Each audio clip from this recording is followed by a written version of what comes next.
CM Punk, Jeff Hardy, Randy Orton, Triple H dans un 3 Stages of Hell match. Un Scramble match pour le championnat de la ECW, je m'en souviens même pas. Un masque contre titre entre Chris Jericho et Rey Mysterio avec le titre intercontinental en jeu. Je pense qu'on va très clairement assister à un très bon pay-per-view et vous l'entendez. Philippe Chéreau et bientôt Christophe Ajus qui commande ce pay-per-view. Donc ce sera un véritable plaisir de suivre ça aujourd'hui avec vous. Donc je vais pas vous faire le Randy Orton Triple H en live parce que ça fait 3 matchs. On va faire plutôt CM Punk contre Jeff Hardy pour le titre poids lourd. Je sais que certains auraient préféré le Randy Orton contre Triple H, mais je vais apprendre de mes erreurs et garder le match pour le titre poids lourd pour cette fois-ci. Et là, Christian, c'est le Scramble match. Donc Tommy Dreamer contre Christian, contre Jack Swagger, contre Mark Henry, contre Finlay. Voilà, donc on va se laisser un petit moment et on va se retrouver juste après pour l'analyse de ce match-là. Dans tous les cas, j'ai hâte de voir ce match-là, j'ai hâte de voir tous les autres. Je pense qu'on peut avoir affaire à un des tout meilleurs pay-per-view. En tout cas de l'année, je sais que l'année 2009 est une bonne année. Donc bref, fini le blabla. J'ai hâte de voir ce show-là et c'est parti. Vous l'entendez avec la mouche qui refait son cinéma. Non, bref, je sais pas vraiment quoi dire par rapport à ce match-là. Et je vais couper ça parce que sinon ça va plus me déranger qu'autre chose. Non, en fait, c'est un Scramble match. Déjà, j'avais pas souvenir qu'il y en avait eu d'autres hormis Unforgiven 2008. Donc déjà, je suis étonné. J'ai pas du tout souvenir de ce match-là. Et ensuite, bon, juste pour vous dire les tombées qu'il y a eu. Donc le premier à faire le tombé, c'est Jack Swagger. Le deuxième, c'est Finlay. Le troisième, c'est Mark Henry, qui avait déjà participé au premier titre de la ECW, à Unforgiven 2008. Après, on a Jack Swagger qui refait un tombé, cette fois-ci sur Mark Henry, lui qui n'avait jamais été battu dans le premier, auquel il avait participé. Puis à 1 minute 40 de la fin, Tommy Dreamer fait le dernier tombé, et il n'y en a plus par la suite, donc Tommy Dreamer conserve son titre de la ECW. Et cependant, ce que je comprends pas, c'est pourquoi ce match n'a jamais eu lieu par la suite. Et puis, ce que je comprends pas, c'est, en fait, la fin était déjà la même, je crois, que celle qui concernait le titre de la ECW Unforgiven 2008. C'est-à-dire que il y a un tombé après 1 minute 40 à peu près, et puis à la fin, c'est genre tout le monde qui essaie de faire des tombées sur tout le monde sur le ring, alors qu'on sait très bien qu'il faut plutôt éloigner 3 autres et faire le tomber sur un seul. Enfin bref, je suis pas vraiment fan de la fin, il y a du suspense, c'est clair, il y a beaucoup de prises de finition, mais en même temps, comme je l'ai dit, ils sont les 5 sur le ring, donc on s'attend très clairement à ce que Tommy Dreamer conserve. Et en plus, je suis pas fan de Tommy Dreamer, en tout cas pas à cette période-là, donc on peut pas dire que ça m'enchante, mais le match, il est quand même plutôt agréable à regarder. Voilà, c'est pas non plus un match de foufou, avec le chat qui me regarde dehors. Bonjour chat. Très très peur parce que je vois qu'un seul œil. Non, mais ce que je veux dire, c'est que c'était un bon match, mais je comprends pas pourquoi ce match n'est plus apparu par la suite. N'hésitez pas à me dire s'il y en a d'autres comme ça, surprises de Scramble Match qui sont là dans des pay-per-view, mais en même temps, je les ai quasiment tous analysés, il m'en manque que 3 à part celui-là, donc ça m'étonnerait.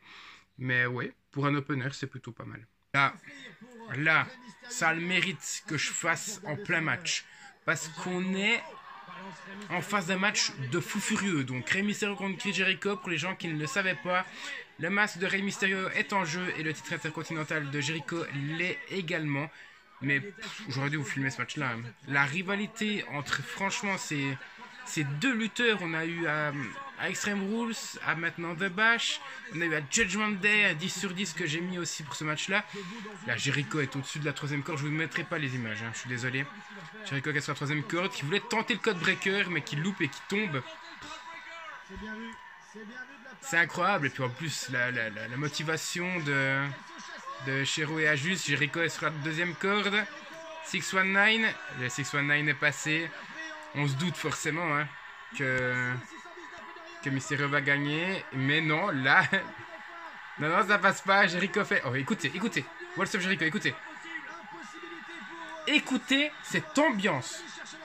Le public est à fond. Putain, c'est beau, j'ai la chair de poule, les gars. J'ai la freaking chair de poule. C'est beau ce qui se passe, c'est un des plus beaux matchs à la WWE. Franchement. Ça me rappelle l'ambiance Miss Ziggler à No Mercy 2007, je crois, pour le titre intercontinental déjà. 1, 2, non. Rey Mysterio, 1, 2, non. Jericho, 1, 2, toujours pas. Vous avez compris, c'était des petits paquets. Jericho a le masque de Mysterio.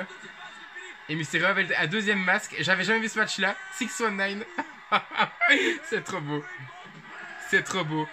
Jericho 1, 2, 3. Ah, ce que c'est beau, ce que c'est beau. Ce que c'est beau. Rey Mysterio qui devient nouveau champion intercontinental, mais Jericho a osé tenter de démasquer Mysterio et Mysterio avait prévu le coup. Il en avait un deuxième sous le premier. Voilà, là je mettrai pas de petit montage. Hein. Voilà. Voilà, voilà. Comme ça vous voyez quel film ma copine a vu. Non, franchement c'est beau. C'est beau, c'est beau, c'est beau, c'est beau, c'est magnifique. Rien de plus à dire. Écoutez, écoutez. Victoire de Dolph Ziggler. Vous allez me dire, pas étonnant, Dolph Ziggler est un bon lutteur. C'est en 2009, donc c'est, je pense, un de ses premiers pay-per-views, si c'est pas le premier d'ailleurs. C'est contre le Great Khali. Et oui, donc Dolph Ziggler bat le Great Khali. Mais je vous assure, donc c'était déjà dans un match sans disqualification et sans décompte à l'extérieur. Et ça a été justement avec l'aide de Kane qui a fait son retour en attaquant Khali. Franchement, le match dure 5 minutes, même pas, je crois. Donc ça, c'est une petite déception. Khali qui perd contre Ziggler en moins de 5 minutes, quand même, il faut le faire. Mais ce qui est plus surprenant, c'est que la rivalité tient la route et elle est agréable à suivre. Parce que Ziggler utilise plein de stratégies. C'est un gars stratégique, un peu controversé, un peu à la manière d'Edge. Et Khali, c'était le face. Donc forcément, Khali il utilise sa force. Je trouve que la différence de gabarit n'est pas dégueulasse. C'est un peu, vous savez, comme Brock Lesnar CM Punk, il y a une immense différence de gabarit, mais c'était ultra plaisant. Alors là, Khali Ziggler, c'est pas autant plaisant que Lesnar Punk, mais c'est plaisant et c'est agréable à regarder quand même. Donc voilà, c'est pas non plus, comme j'ai dit, la chute est difficile quand même comparé au Jericho Mysterio d'avant, mais sinon je trouve que le match n'est pas dégueulasse. J'aurais aimé ne serait-ce que 5 minutes de plus, ça aurait pas été dégueulasse. Mais voilà, c'est pas grave. Je suis quand même satisfait, donc bon petit match. Pas le meilleur, mais bon petit match. Écoutez, écoutez. Le spire. Le spire.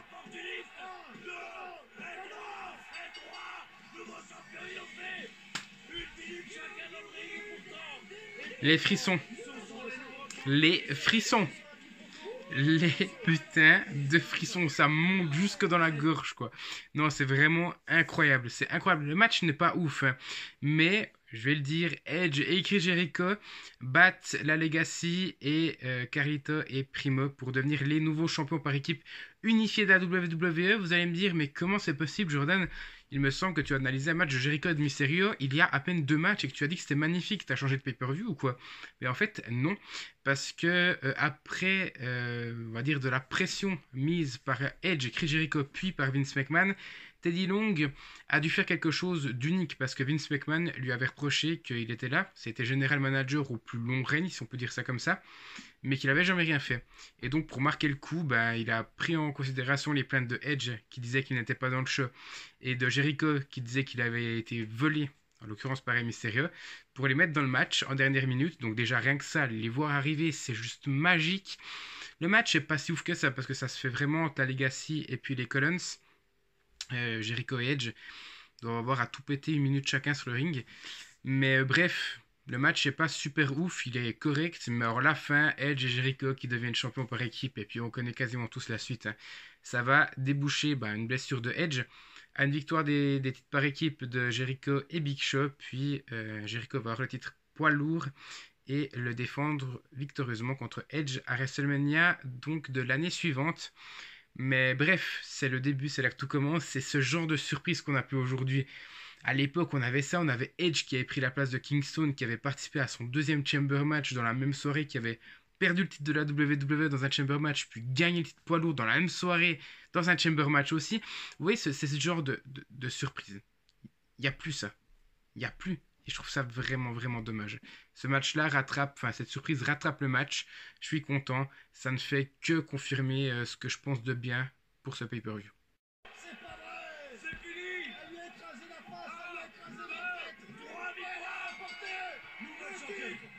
Le Styles Clash en fait. En y réfléchissant un peu plus, c'est le Styles Clash. WWE Women's Champion Michelle McCool. Bon, franchement, c'est pas dégueulasse non plus. Donc, vous l'avez compris, Michelle McCool bat Melina pour devenir la nouvelle championne féminine. Du coup, c'était de Raw à l'époque. Ce titre était à Raw, le titre des Divas était à SmackDown, détenu par Maryse, qui ne luttera pas lors de ce show-là. Le match, il est bien violent parce que Michelle McCool, vous savez que j'adore cette lutteuse. Elle est très violente, plus que la plupart des autres. Melina, normalement, est violente. En tant que face, elle l'est un peu moins. Mais elle a un in-ring qui est très intéressant. Donc, du coup, la confrontation entre les deux est intéressante. Michelle McCool, en plus, elle est accompagnée d'Alicia Fox, qui ne sert pas à grand-chose, à part une fois lorsqu'elle va mettre le pied de Michelle McCool sur les cordes pour casser le tombé de Melina. Mais sinon, il n'y a pas grand-chose. On est, je pense, dans l'un des matchs les plus faibles de la soirée avec Kali Ziegler.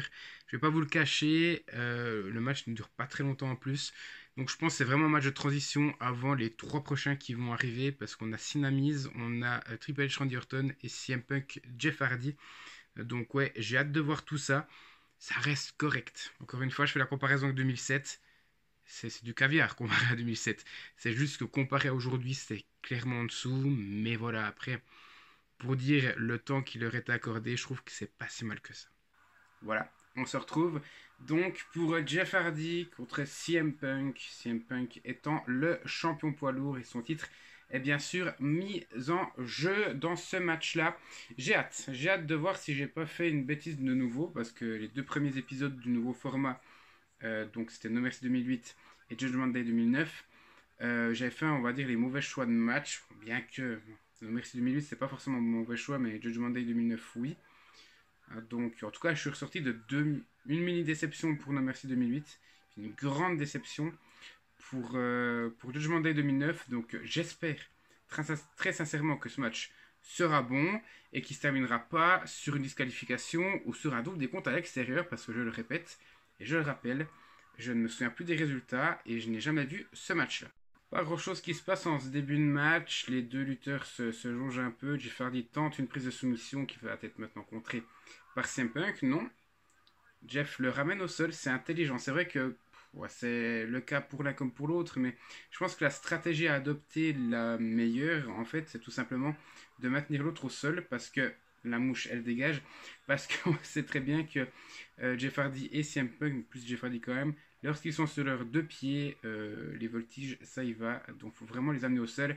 Et CM Punk le comprend parce qu'il tente de porter l'Anaconda Vice. Et c'est pas tout à fait l'Anaconda Vice, c'est plus une prise de tête. Mais bah oui, donc des Anaconda Vice. Petit coucou, allez vous abonner à sa chaîne. Donc voilà, donc on voit pour le moment, c'est les deux se jaugent. L'un va être ramené au sol. Voilà, Jeff Hardy est au sol.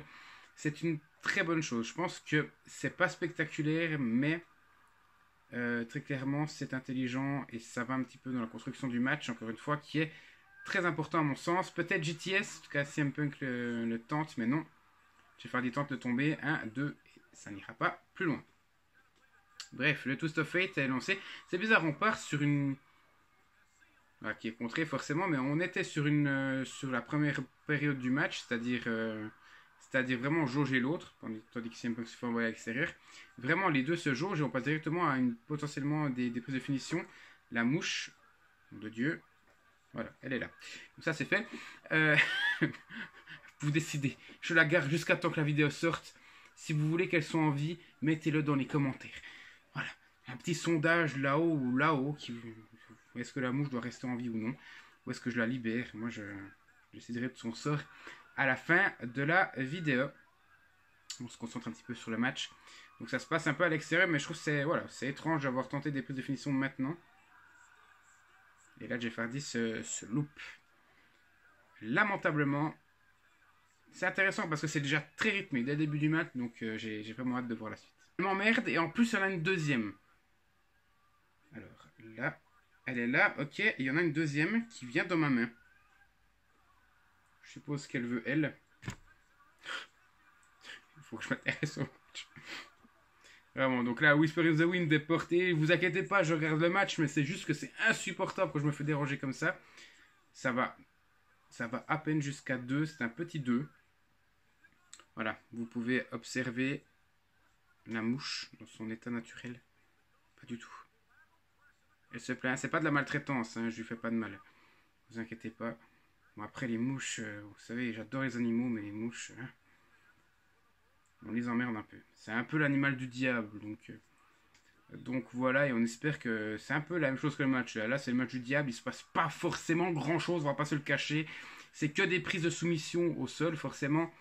Il y a eu un Whisper in the Wind, une tentative de descendre du coude de CM Punk, et sinon rien. Vous n'avez rien loupé de ce que je vous ai pas montré. Moi, je m'amuse avec les mouches, mais je vous assure qu'il y a plus de fun en ce moment sur cette petite mouche qui est un peu coincée que dans ce match-là. Et voilà, c'est du classique, hein. Allez, il faut qu'on y aille un petit peu là, parce que c'est un petit peu chiant d'avoir ces mêmes prises. On se croirait à SmackDown à l'époque. Non, c'est un peu chiant, je vous le cache pas. Et c'est beau, GTS peut-être. Non. Jeff Hardy sorti en corde. Ouh, beaucoup de pieds qui était censé viser la tête mais qui a atteint l'épaule. Et là, le running bulldog en préparation s'est porté avec succès. Je pensais à la descente du coude maintenant, mais non. Il tente de tomber, mais ça va que jusqu'à 2. C'est très étonnant, encore une fois. On s'y attendait pas. LOL. Il faut que le match gagne en intensité, parce qu'on sait que c'était une très bonne rivalité entre CM Punk et Jeff Hardy à l'époque. Mais très clairement, là, il manque quelque chose pour que le match soit bon. Ouh, le Twist of Fate est porté. Le Twist of Fate est porté. Et là, on va partir sur la Swanton Bomb.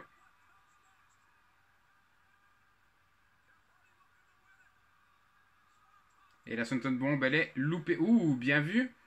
Bien vu. Bien vu. Il s'est juste assis pour éviter Jeff Hardy. C'est très beau. Très bien joué de la part de CM Punk. Là, c'est contré. Attention. 1, 2... Et non, pas nouveau champion. Je me souviens même plus du résultat pour tout vous dire. Je sais que Jeff Hardy va prendre le titre au bout d'un moment. Mais est-ce que c'est à ce match-là? Je m'en souviens plus. Tandis que CM Punk a porté cette fois-ci avec succès son coup de pied au crâne. Dans le crâne de Jeff Hardy, il tente le GTS qui sera malheureusement contré en Twist of Fate. Porté cette fois-ci. Là, il faut aller directement sur la troisième corde sans perdre de temps pour porter sa prise de finition. Sans perdre de temps, on a dit. Donc sa Swanton Bomb. Est-ce que cette fois-ci il va la porter avec succès? Oui. Oula, on aura un nouveau champion. Attention à bien l'éloigner des cordes, parce que si un Punk est proche des cordes, il pourra mettre son pied très facilement. Ce qu'il ne fait pas. Attention. 1, 2. Il a le pied sous la corde. Ça va à 3. Le match. Ok. L'arbitre a compté jusqu'à 3. Du coup, la musique a retenti. Mais CM Punk avait le pied sous la corde et l'arbitre s'en est rendu compte. Et là, il a averti Jeff Hardy que non, le match n'est pas terminé parce que CM Punk avait son pied, sous la corde. C'est ce que lui dit Jeff Hardy et il lui dit: t'as compté jusqu'à 3, mec. Le match est censé être terminé. Mais non, effectivement, l'arbitre peut revenir sur sa décision quand il veut. Et c'est ce qu'il essaie de faire comprendre justement à Jeff Hardy. Et Jeff Hardy, au lieu de se plaindre, devrait profiter de la situation. CM Punk est toujours à terre. Il a de la peine à se relever. Il devrait continuer dessus. De s'acharner dessus, je pense qu'il va faire ressonner la cloche encore une fois. Et là, je peux le faire un petit top. Non, il n'y a pas de cloche qui a sonné. Et là, il retente un Twist of Fate. C'est loupé, c'est bien contré. Le GTS de CM Punk, non, c'est contré encore une fois. C'est intéressant. Là, c'est l'intensité qui nous manquait au début. Là, je suis content. Il reste 6 minutes hein, en tout, pour tout vous dire maintenant. 6 minutes 10. Je me demande comment ils vont bien pouvoir amener le match là. CM Punk semble simuler une blessure. En tout cas, il semble avoir mal à l'œil gauche. Ah, j'espère juste que c'est pas... Non, putain. Non, il a mal à l'œil. Non, non, non, non, non, non, non. C'est quoi cette poisse? Non, c'est quoi cette poisse? Non. Non.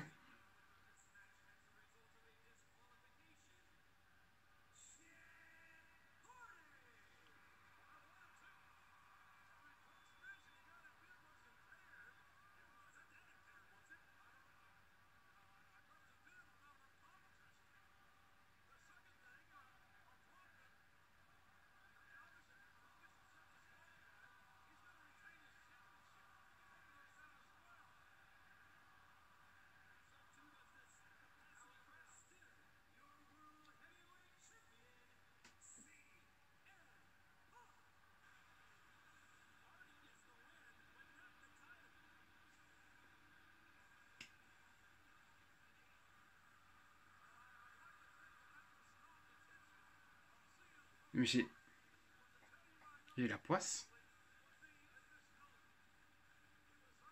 Je vous ai analysé Batista Randy Orton de Judgment Day 2009 parce que c'est le titre de la WWE. Randy Orton frappe l'arbitre, lui donne une claque, il se fait disqualifier. Je me dis, on va oublier le titre de la WWE, c'est 2009. Il y a une rivalité Jeff Hardy CM Punk pour The Bash qui est magique. Et CM Punk simule une blessure à l'œil, frappe l'arbitre et pour se faire disqualifier. Oh non, c'est quoi cette fin de merde et c'est quoi cette poisse? Jeff Hardy là va se plaindre auprès de CM Punk, il lui dit, il est pas dupe, t'as fait ça exprès. Ouais, vas-y, fracasse-le.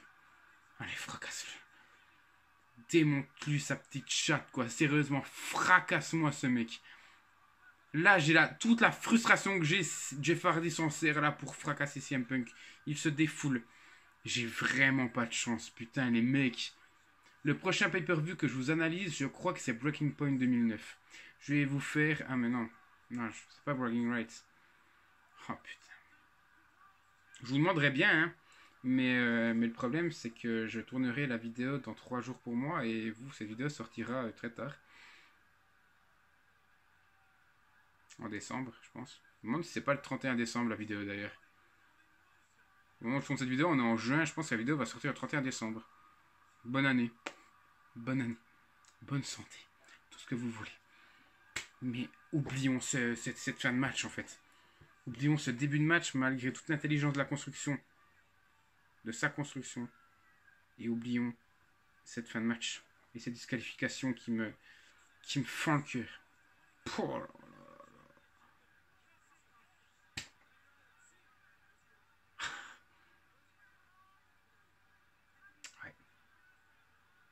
Ouais. Et CM Punk continue. Vous savez quoi? On va pas regarder la vidéo jusqu'à la fin. Parce qu'il reste 2 minutes 30 et je pense qu'il va pas se passer grand chose. On verra si Jeff Hardy va être libéré là maintenant. J'ai toujours la mouche ici. Je sais pas si vous la verrez avec les montages et tout. Je vais pas la tuer. Merci d'avoir répondu au sondage, je vais pas la tuer. Non, non, non, je vais faire mieux que ça. On va pas se laisser pour la fin de la vidéo là maintenant. Moi, je fais pas de mal aux animaux. Mais là, quand c'est trop, c'est trop. Quand c'est trop, c'est trop. Je m'en fous, je vais arrêter ce match-là. Je vais même l'avancer, vous savez quoi? Je vais l'avancer.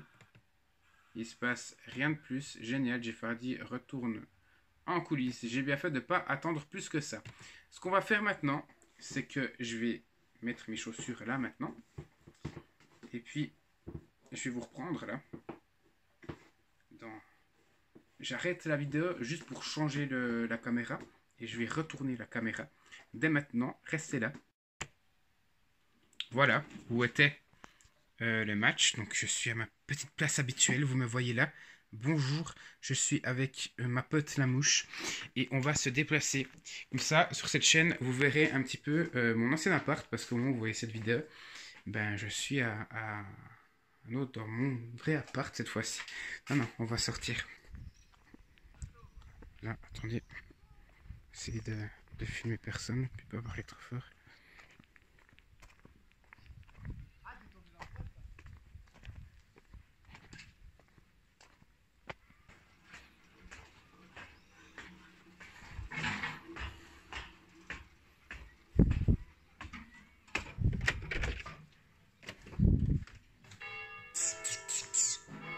Là. Là, regardez. Tiens. Tiens, regarde, c'est quoi ça?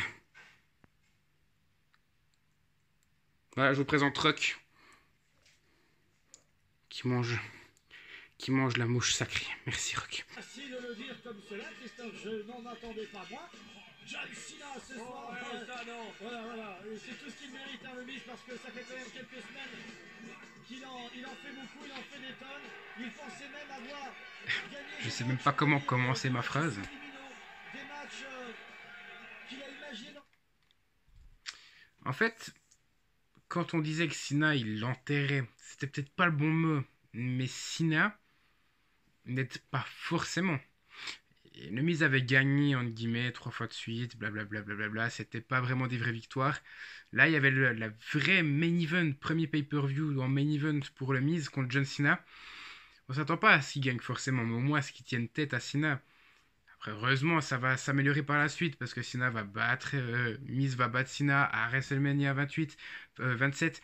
Mais voilà, je veux dire, sur le moment, c'est un jeune lutteur et ça me pète les couilles de voir Cena gagner. C'est une chose, mais gagner en à peine 5 minutes sur une soumission, ça aurait pu terminer le Miz, hein, ça. Ça aurait pu le terminer. Heureusement que ça ne s'est pas terminé comme ça pour lui et qu'il est là où on le connaît aujourd'hui parce que putain, vous imaginez juste Cena qui enterre le Miz là, c'est terminé, ciao Miz. Putain, je veux dire, on n'aurait pas connu le Miz d'aujourd'hui et putain, qu'est-ce qui fait du bien à la fédération. Bref, ce match n'est pas intéressant pour moi, ça dure 5 minutes. C'est plus un segment qu'autre chose, quoi. Je veux dire, ouais, le Miz fuit la plupart du temps, il joue son rôle de heel, mais ouais, je suis pas satisfait. Je pense, à mon avis, que ce sera l'une des pires notes, c'est sûr, peut-être la pire note de la soirée. Écoutez bien. Et Randy Orton, attention, Triple H a pris une chaise à l'extérieur. Triple H s'est emparé. Ouais, bien vu. Disqualification. Il vient de perdre. Je vais me permettre de faire une pause, mais disqualification dans un 3 Stages of Hell match. Donc je ne l'ai pas dit, il y a 3 manches. Donc le premier est un match normal, le deuxième est un... comment on appelle ça déjà? Un False Continuer match. Et puis le troisième est un Stretcher match si jamais il y a lieu. Triple H décide d'adopter une stratégie qui est bizarre. Il se fait disqualifier. Donc premier point va à Randy Orton. Donc le match dure à peine 5 minutes. Donc la première manche dure 5 minutes pour mieux le fracasser après. Donc là maintenant je vais le voir parce que là il va fracasser, il va continuer de tabasser Randy Orton avec la chaise qu'il a utilisée pour se faire disqualifier. Donc c'est une stratégie bizarre, ça lui permet de... Enfin ça permet à Randy Orton de gagner un 0, mais il va pouvoir s'acharner sur Randy Orton et je pense faire tomber facile sur lui après l'avoir démonté avec la chaise. Donc pour le moment j'en sais pas plus. C'est un petit peu spécial, donc il fallait que je vous en parle maintenant. Je vous parlerai aussi à la fin de la deuxième manche, puis à la fin du match, si jamais il y a une troisième manche. Donc à mon avis, je pense qu'on va se retrouver d'ici quelques secondes, parce que la deuxième manche, à mon avis, elle va pas durer très longtemps. Pedigree est en préparation à l'extérieur du ring. Il est porté. 3. Que dire en fait que ce tombé, j'aurais même pu continuer la vidéo en fait, mais ce tombé intervient littéralement moins d'une minute après le premier. Donc ça fait 1-1 entre Randy Orton et Triple H. Du coup, le 3 Stages of Hell match plutôt, ne sert pas à grand chose dans cette stipulation parce que en fait ça devient un stretcher match. Je crois que le match dure 24 minutes. Ouais, j'en reparlerai à la fin, on se retrouve pour la fin du match. Prendre le reste. Oh, ça y est, Philippe. Ça y est, Randy Orton est champion, toujours champion. Randy Orton conserve son titre de la WWE. Par contre, on peut le dire, hein, franchement, je vais essayer de trouver la télécommande qui est juste là. Voilà, on peut le dire. Hein, c'était pas du tout c'était un 3 Stages of Hell match, mais c'est plus un stretcher match parce que les 2 premières manches durent pas autant longtemps que la troisième. Donc je suis un petit peu déçu en fait, je vais pas vous le cacher. Je suis un petit peu déçu. Je m'attendais à plus. Alors oui, dans la troisième manche, il y a beaucoup de brutalité, pardon. Il n'y a même pas tant que ça de spot avec la civière. D'ailleurs, ça se passe un petit moment sur le ring où les deux essaient de tabasser, enfin l'un essaie de tabasser l'autre. Mais je trouve, je sais pas, je trouve que c'était déjà pas les bonnes stipulations. Pour moi, quand on dit 3 Stages of Hell match, je sais pas, j'imagine un Hell in a Cell ou un Steel Cage, j'imagine un First Blood ou un Unsanctioned match, un truc comme ça, quoi. Enfin, je veux dire, l'enfer, c'est une civière. Franchement, non, ça va pas. Pour moi, ça va pas. Je l'ai pas précisé, Randy Orton donc fait passer Triple H sur une civière, il fait passer la ligne jaune sur une civière. Pourquoi? Grâce à l'aide de Cody Rhodes qui vient empêcher Triple H de passer Randy Orton sur la civière, là, sur la ligne jaune. Puis après Ted DiBiase. Et donc les deux passeront à tabac Triple H.